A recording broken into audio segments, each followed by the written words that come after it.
Donc, on va partir de vos questions ce soir. J'ai essayé d'adapter vraiment la conférence en fonction de vos questions pour ne pas vous dire des choses du n'importe quoi comme ça, pour que ça soit vraiment pédagogique, pour que ça réponde à vos questions, pour que ça soit pas un cours magistral.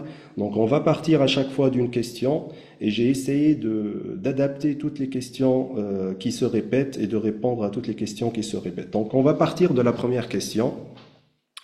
Une question basique, c'est quoi au juste les EVC? Est-ce qu'on peut passer ce test dans notre pays d'origine, l'Algérie? Donc il y a pas mal de médecins algériens avec nous ce soir, sans se déplacer en France. Donc c'est une question basique pour ceux qui savent rien sur les EVC. Donc on va partir de cette question pour essayer de vous éclaircir les choses concernant les EVC, la PAE, etc.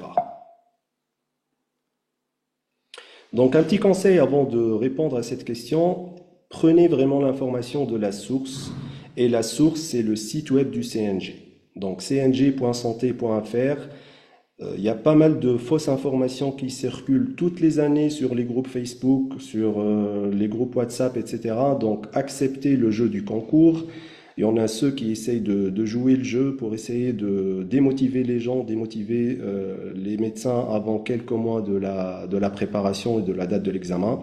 Donc un petit conseil, toujours, même si vous voyez quelque chose qui vous semble vraiment officiel, revenez au site web du CNG.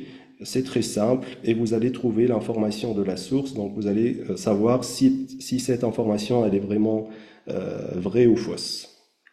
Donc, effectivement, j'ai mis ce petit tableau, ce petit diagramme du site web de CNG, donc, qui montre les différentes procédures et qui répond à la question de quelle procédure je relève. Et là, ce soir, on va vraiment parler pour ceux du cas de ceux qui sont diplômés en dehors de l'Union européenne, parce que ça résume un petit peu toute la procédure d'autorisation d'exercice. Donc, je vais vous montrer sur le tableau. Donc, je vais partager, je vais juste changer la vidéo pour essayer de vous partager ça. Ça va être un petit peu pédagogique. Donc, je vais vous montrer pour un médecin qui est diplômé en dehors de l'Union européenne, donc un médecin qui a eu son diplôme. Donc, vous me dites si tout va bien, si vous me voyez bien, si vous m'entendez très bien dans le chat, si tout se passe bien.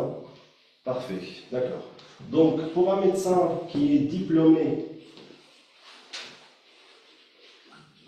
vous prenez des notes avec moi si ça vous semble important. Donc, diplômé en dehors de l'Union européenne. Donc, on va prendre l'exemple d'un médecin qui est spécialiste en médecine générale. Je vous rappelle que la médecine générale, c'est une spécialité en France. Donc, ce n'est pas le cas des autres pays comme la Tunisie, par exemple, l'Algérie, etc.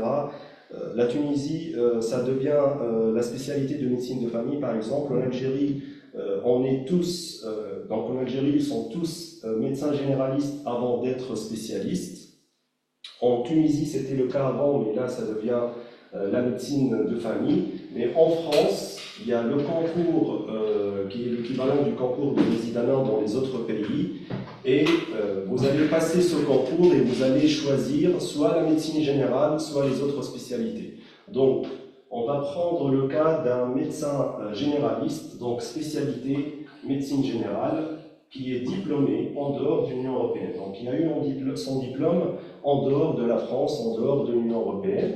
Donc, la première étape à faire, c'est le concours des EVC. Ce sont les épreuves de vérification des connaissances. Donc, il doit passer ce concours des EVC. Je vais vous parler du concours des EVC par la suite en détail, mais retenez pour le moment que le médecin il doit passer un concours d'EVC. C'est les épreuves de vérification des connaissances. Ensuite, s'il réussit ce concours, il va passer 2 ans. Donc, il va passer 2 années d'exercice en France. Bien sûr, il sera rémunéré pendant cette période. On va parler aussi en détail, ça sera une affectation selon le rang du concours des EVC et il va passer 2 années, 2 ans d'exercice en France. Donc ça sera dans sa spécialité, la médecine générale bien sûr, puisqu'il est à la base un médecin généraliste, il a eu son diplôme en médecine générale. Donc il va passer 2 années d'exercice en France, dans un hôpital, dans un CHU, un centre hospitalier, un CH, un CHU, un centre hospitalier universitaire, peu importe. Donc il va être affecté dans un service de médecine générale, de médecine polyvalente, de gériatrie, d'urgence. Ça dépend de son rang, ça dépend des régions, etc. Après les 2 ans d'exercice, donc par la suite, il va déposer son dossier dans le Conseil de l'Ordre des médecins. Donc il va déposer son dossier dans le CNG et le Conseil, donc il va passer devant la commission, ça s'appelle les commissions d'autorisation d'exercice.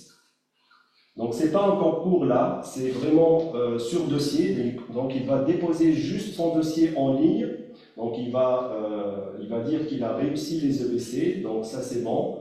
Ensuite, il va donner tous les documents qui vérifient qu'il a passé les 2 ans d'exercice en France.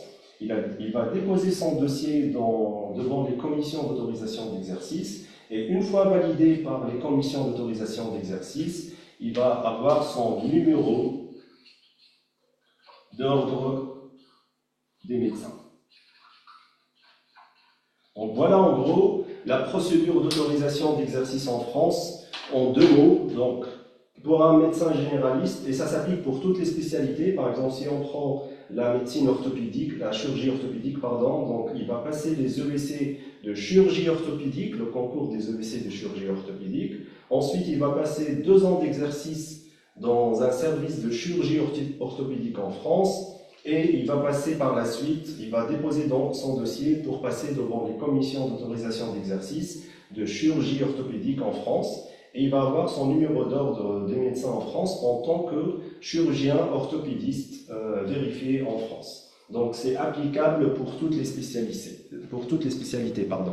Donc dites-moi si déjà vous avez une idée claire pour ceux qui n'ont pas d'idée sur la procédure d'autorisation d'exercice en France, si ça semble clair déjà avec ce petit schéma.